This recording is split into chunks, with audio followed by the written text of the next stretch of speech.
Everyone, कैसे हैं आप सब लोग। आई होप आप सब लोग अच्छे और स्वस्थ होंगे। तो welcome to the Reva industries.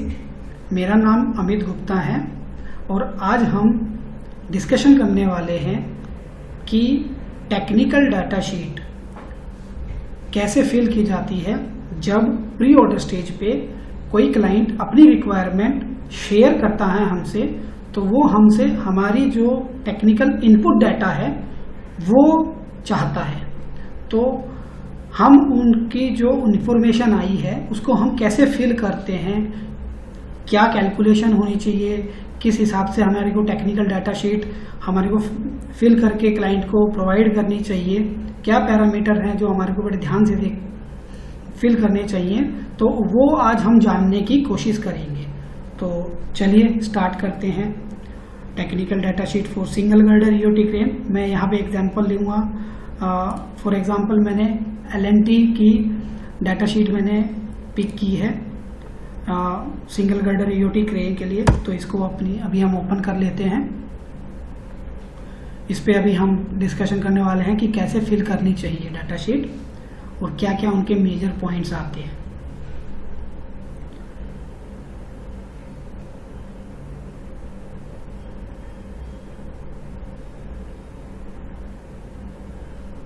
अभी ओपन हो रही है शीट। लीजिए, शीट ओपन हो गई है।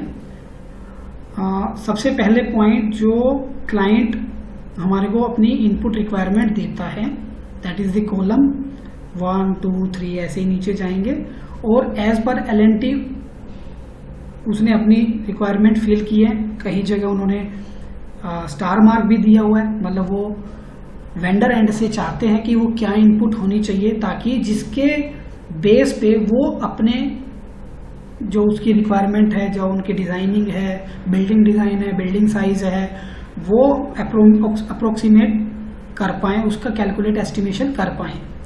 और ये हमने अपना डाटा फिल किया हुआ है एज पर वेंडर। ओके, तो चलिए स्टार्ट करते हैं। काफ़ी लंबी है लिस्ट। आई होप आपको काफ़ी कुछ समझ में आएगा और सीखने को मिलेगा। देखिए काफ़ी लंबी है डाटा शीट। तो ठीक है, चलिए स्टार्ट करते हैं। देखिए फर्स्ट पॉइंट,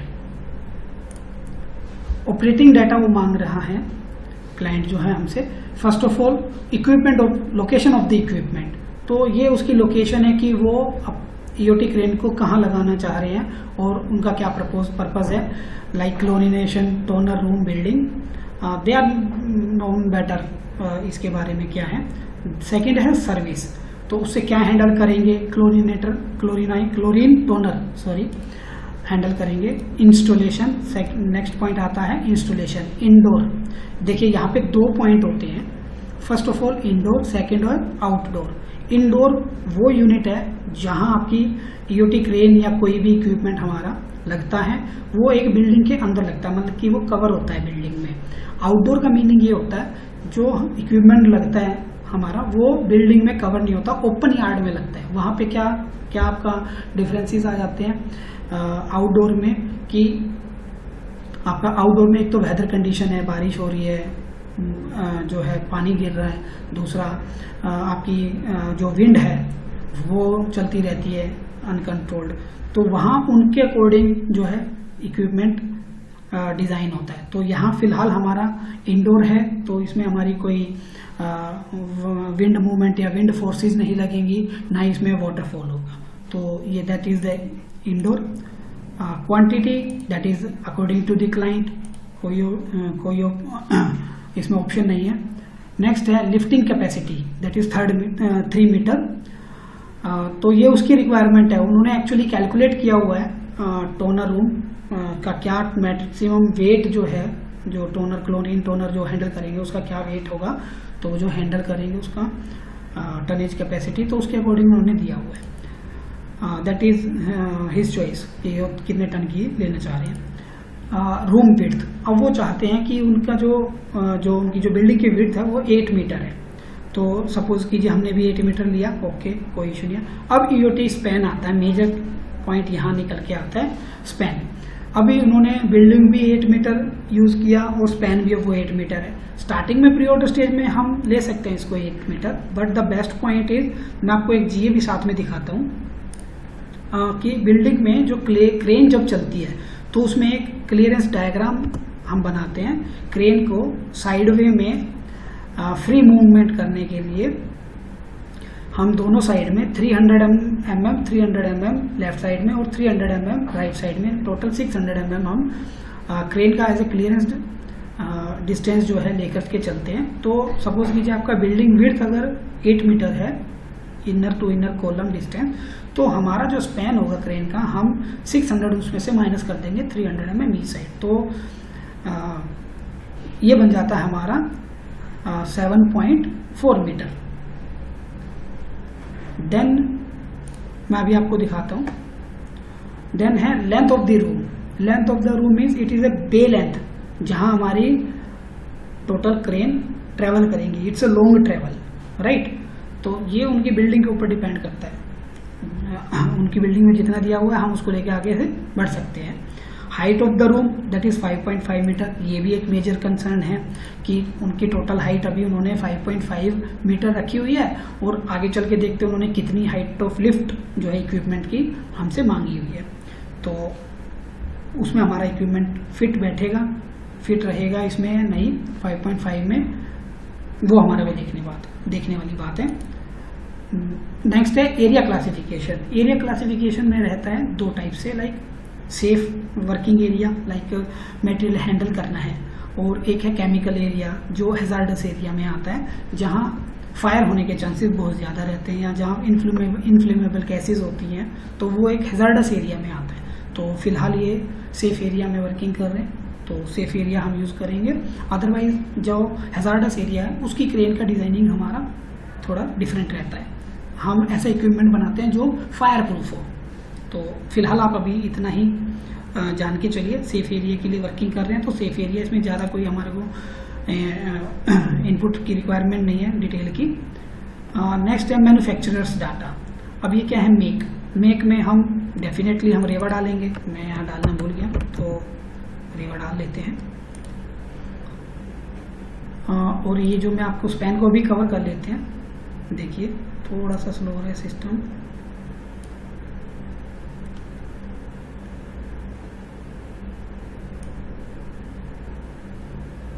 ये देखिए, सपोज कीजिए ये जो यहां से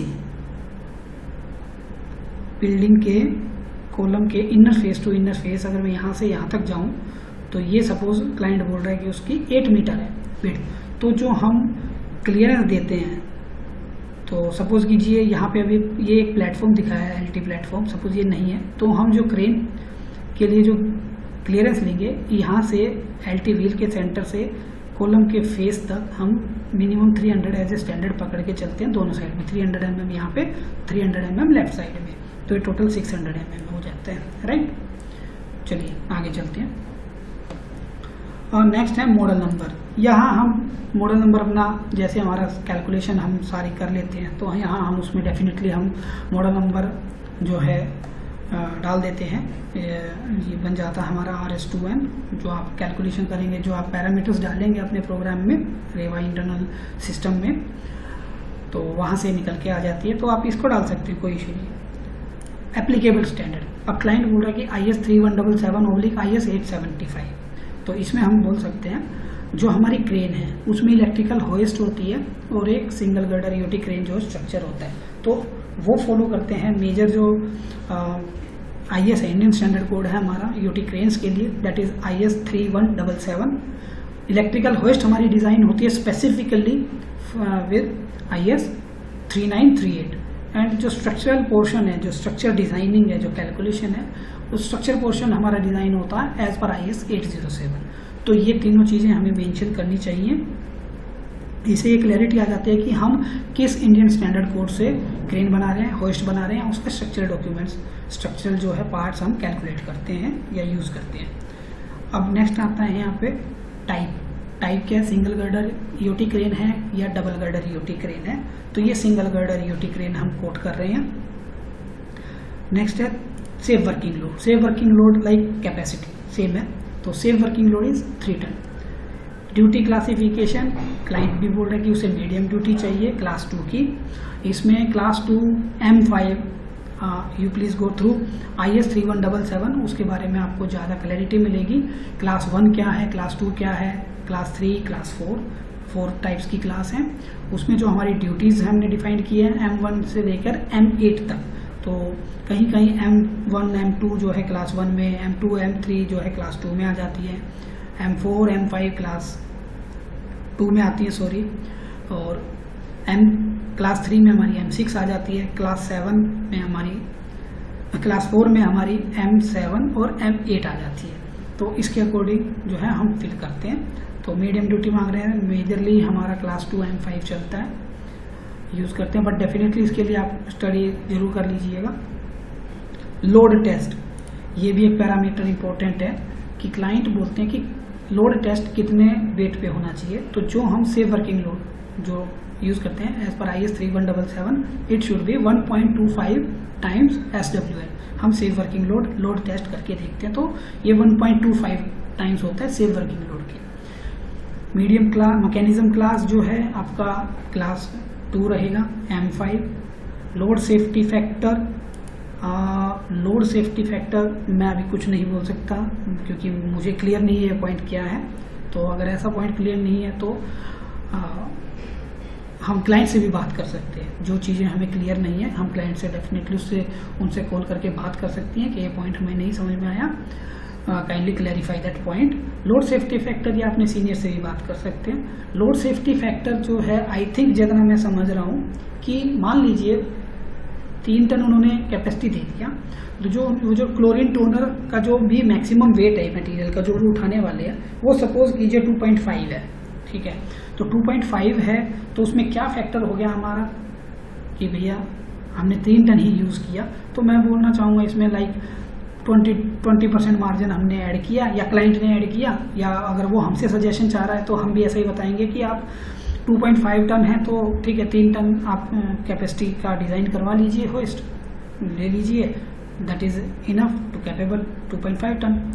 अब कई स्पेसिफिकेशन में लिखा आता है कि capacity factor of safety for the capacity calculation should be 5। तो सपोज कीजिए अगर आपका 2.5 टन मटेरियल लिफ्ट करना है और स्पेसिफिकेशन के अकॉर्डिंग आपने 2.5 × 5 इट विल बिकम 12.5 12.5 बनता है। तो क्या 12.5 टन की जो सिंगल गर्डर है क्रेन, इज इट लॉजिकल कि वो 2.5 टन लिफ्ट करे? तो हमें क्लाइंट को भी इसको अवेयर कराना चाहिए। तो नेक्स्ट है वर्किंग लोड लिमिट। ये एक मेजर इंपॉर्टेंट पॉइंट है, काफ़ी क्लाइंट हमसे पूछते हैं कि कितना वर्किंग लोड है। तो definitely be confident, safe working load पे हमने डिज़ाइन की है। तो safe working load is the maximum working limit of the equipment. Dead weight of the complete crane, तो ये आप जैसे हमारा जो इंटरनल RIS रेवा इंटरनल सिस्टम जो प्रोग्राम है उसके थ्रू आप जब पैरामीटर्स फिल कर लेते हैं तो approximate weight, total weight of the crane, girder weight हो गया, इलेक्ट्रिकल होस्ट हो गया, जो है आपका ब्रेकअप मिल जाता है और टोटल वेट मिल जाता है और आप यहाँ पे फिल कर सकते हैं। इलेक्ट्रिकल आइटम्स का लोड इंक्लूडिंग, तो total weight of the crane में जो इलेक्ट्रिकल आइटम्स भी इंक्लूड होते हैं, स्टार्ट्स पर आवर। अब यहाँ पॉइंट आता है लाइक हमारी जो EOT क्रेन है दैट इज एन जो है इंटरमिटेंट ड्यूटी टाइप साइकिल होती है इलेक्ट्रिक मोटर में भी। लाइक जैसे मैं इसको थोड़ा सा इलेबोरेट करूँ कि सपोज आप लिफ्ट कर रहे हैं किसी मटेरियल को, तो आपने पुश बटन जैसे दबाया तो मोटर सपोज कीजिए क्लॉकवाइज डायरेक्शन में रोटेट कर रही है। तो डेफिनेटली कहीं ना कहीं चाहे आपकी 5 मीटर लिफ्ट है या चाहे आपकी 100 मीटर लिफ्ट है, वो कहीं ना कहीं जाके 1 मिनट में, 2 मिनट में, वहाँ 3 मिनट में वहाँ पहुँच जाएगी। वहाँ जाके आपको बटन ऑब्वियसली लिमिट स्विच कटेगा या फिर आप बटन को क्रॉस करोगे तो अल्टीमेटली आपकी मोटर रुक जाएगी। और जब आप उसको डाउन करके लेके आओगे तो मोटर जो है क्लॉकवाइज की जगह अब की बार एंटी क्लॉकवाइज में घूमेगी ताकि वो हुक नीचे आ जाए। तो क्या है इंटरमीडिएट ड्यूटी, मतलब एक बार क्लॉकवाइज दूसरी बार एंटी क्लॉकवाइज, और साथ में इंटरमीडिएट मतलब कंटिन्यूस रनिंग नहीं है। जैसे कि अगर हम पंप चलाते हैं, पंप चला दिया 1 घंटे तक चल ही रहा है पानी की तरह, तो वैसा नहीं है। तो ये इंटरमीडिएट है, एक बार चलेगी फिर रुकेगी। तो इस टाइप के इक्विपमेंट में जो हमारी मोटर लगती है वो इंटरमिटेंट ड्यूटी की लगती है। उसमें जो है स्टार्ट्स पे उसकी कैपेसिटी की कैलकुलेशन होती है कि कितने स्टार्ट्स, मतलब कि 1 घंटे में आप कितने स्टार्ट्स अप एंड डाउन के कर सकते हो ऑपरेशंस, उसके अकॉर्डिंग डिपेंड करता है। तो 150 है, 300 है, तो मेजरली हमारा standard 150 per hour starts per hour रहता है। नेक्स्ट आपका ऑपरेशन में आता है पेंडेंट ऑपरेशन होती है क्रेन सिंगल गर्डर की। अगर मैं बात करूं रेडियो रिमोट कंट्रोल होती है।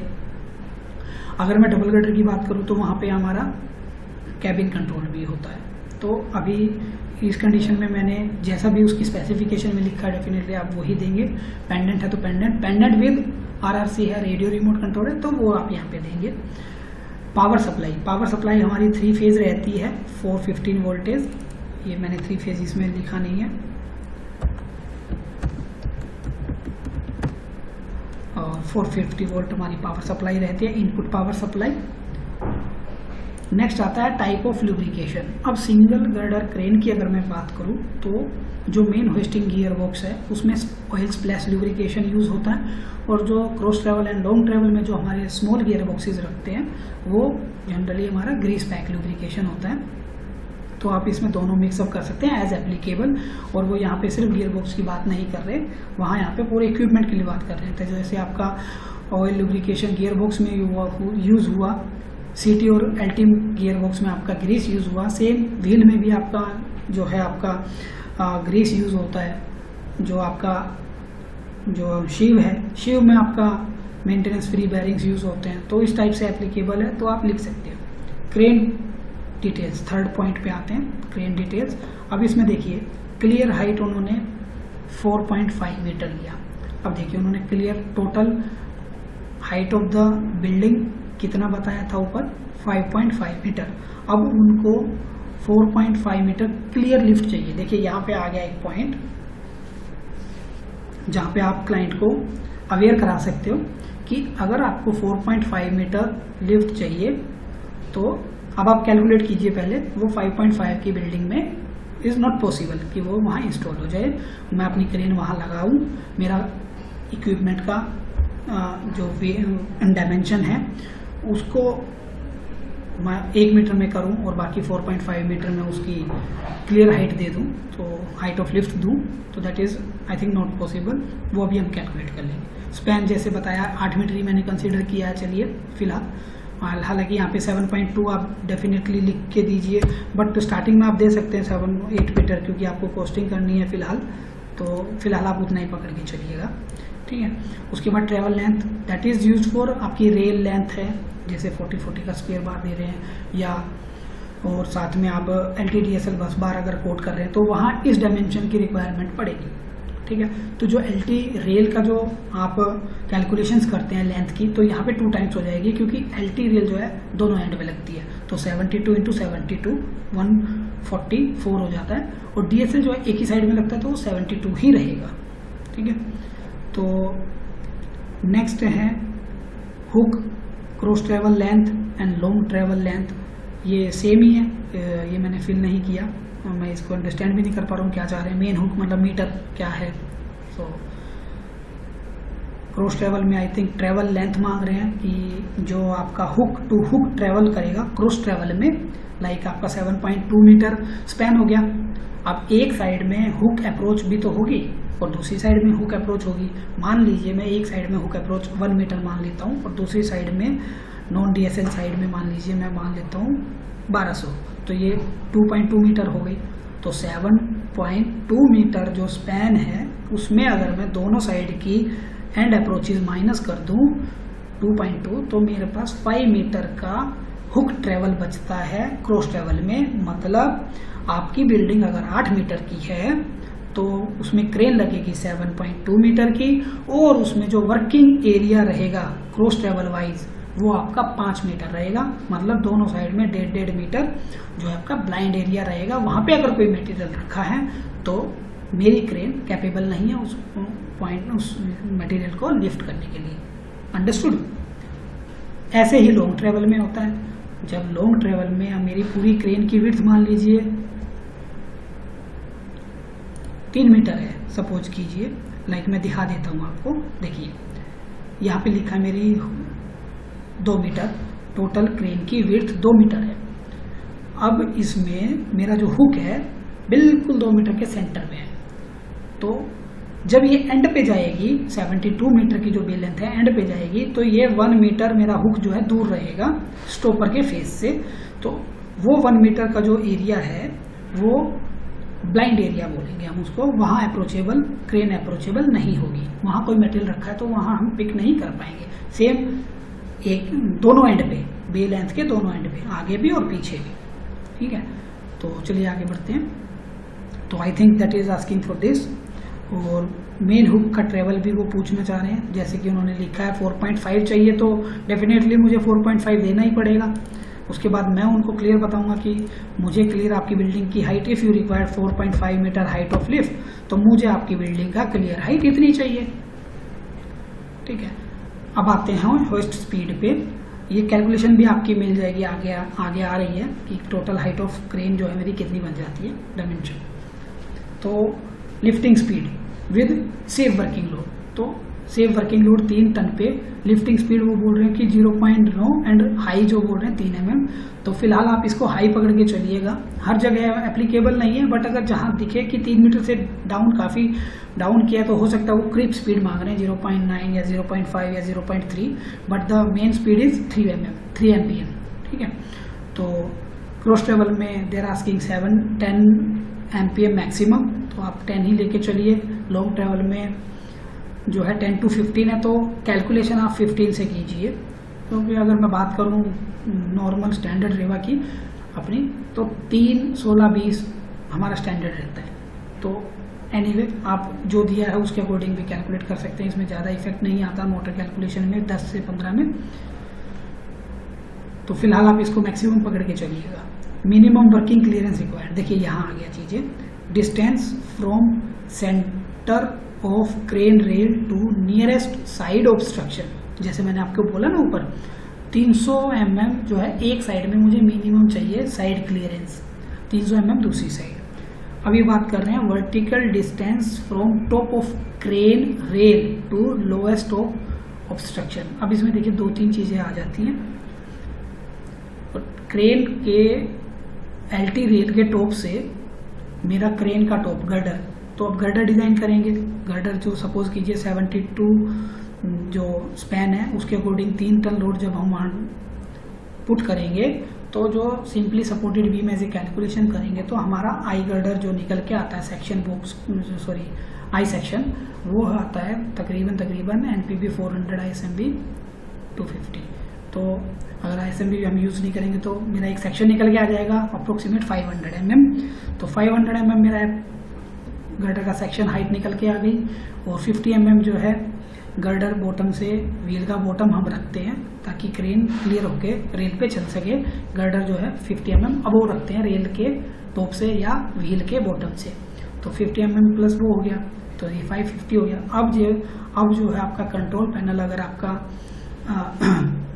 रखा हुआ है क्रेन के गर्डर के टॉप पे, तो ऑल अबाउट 450 mm हम उसका काउंट करते हैं। तो ये 550 प्लस 450 1000 और 100 mm का मैं मिनिमम क्लियरेंस लेके चलता हूँ, ताकि मेरी क्रेन ऊपर से भी क्लियर रहे, कहीं किसी के साथ किसी ऑब्स्ट्रक्शन से या किसी स्ट्रक्चर से इंटरफेयर ना हो, वो अपनी फ्रीली रन कर सके। तो 1100 mm मैंने यहाँ पे फिल कर लिया।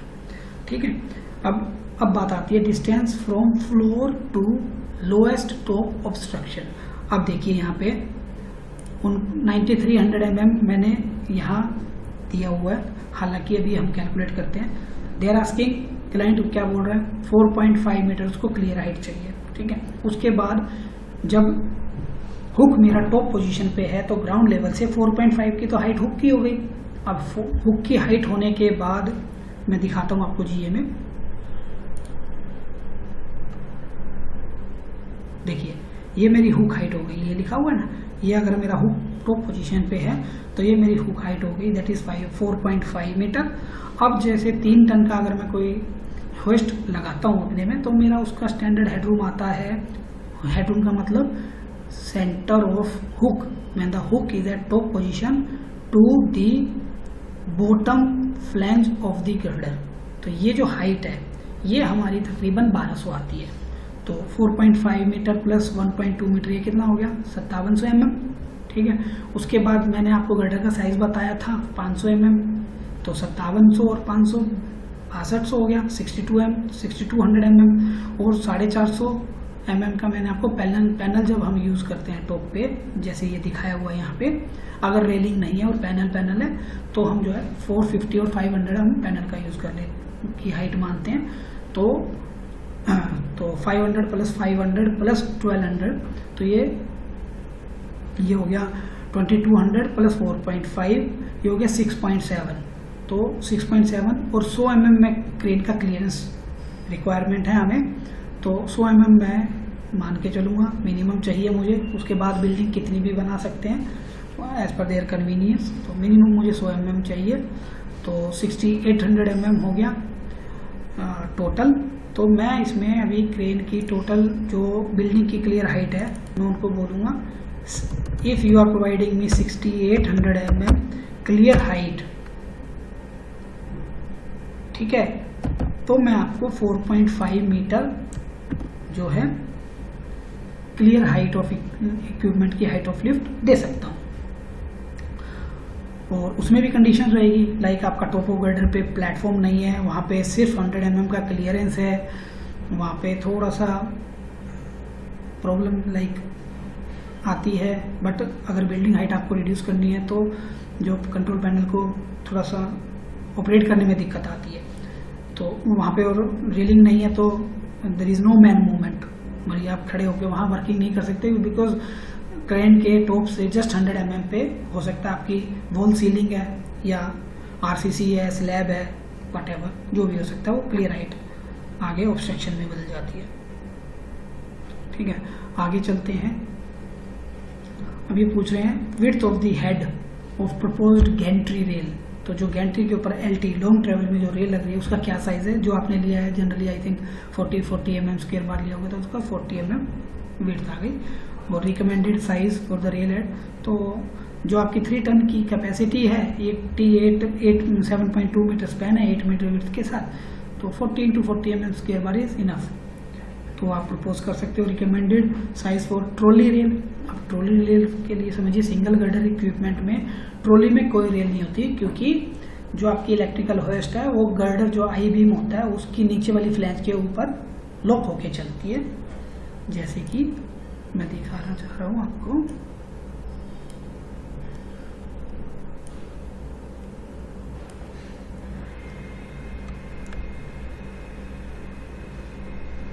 ये देखिए सेक्शन व्यू है, लाइक आपका क्रेन का गर्डर है ये, और यहाँ आपकी होस्ट की क्रॉस ट्रेवल के मोटर है, गियर बॉक्स है, ये व्हील है, ये सामने वाला व्हील है, ये वेब के दोनों साइड होके चलता है। Okay, correct. अब आगे चलते हैं। अब नेक्स्ट आता है position of hook from centre lines of rail. अब ये देखिए मैंने आपको जो बताया था क्रॉस ट्रेवल में हुक की अप्रोचेस। चलिए जी में चलते हैं।